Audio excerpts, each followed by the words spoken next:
ODM County Siaya owuok oko ka gisiro pacho gai margi Raila Odinga ewi kweth rowere mag Gen Z kod duol mochung'ne yiero pacho ka IEBC.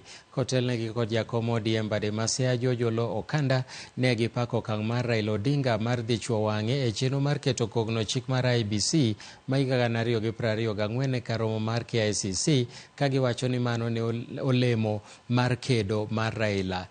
Ne giwacho ni okang' mar Raila no nyiso ni en jatelo moketo Kenya e chunye kendo madwaro ber ne piny Kenya, to moloyo sechegi ma Kenya ni akirikiki. Kolose lok tich mar kaunti ma Siaya, Okanda nowacho ni IEBC en gino madwarore mapiyo ni mar kuonde chung' od buche moko kaachiel gi wards moko onge jochung' gi e thuolo ni.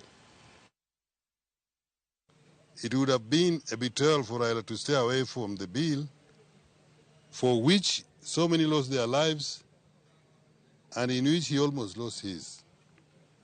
In agreeing to stand with the opposing team at this event, Raila demonstrated an understanding that Kenya is at crossroads. He put the country above party.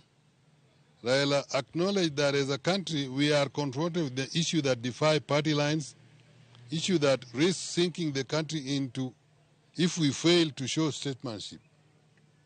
We appreciate his acknowledgement that Gen Z has challenged the foundation on which we have stood as a country for decades. The party leadership not just sanction 6 constituencies, more timo recall law, mondwadogi yiero, wama jogo with the do certificate, wamono miyogi, ken wadok yudo fresh mandate from Japan. This could not work nikech we don't have the commissioners on the ground. So by Raila, they are ahead and living above everything. Motimo gimanyo timo nyoro no one, omiyo county koro dhibedo ni one constitutionally we are now properly governed. Omiyo we also take this opportunity to congratulate the job well done by our young boys and girls in the name of Gen Z from the commitment they've done. The little they've done actually was a nyisoji, the direction mapeny there. Ana mor mokadho gi Gen Zs. They come in at the right time, but they remember that the struggle will continue.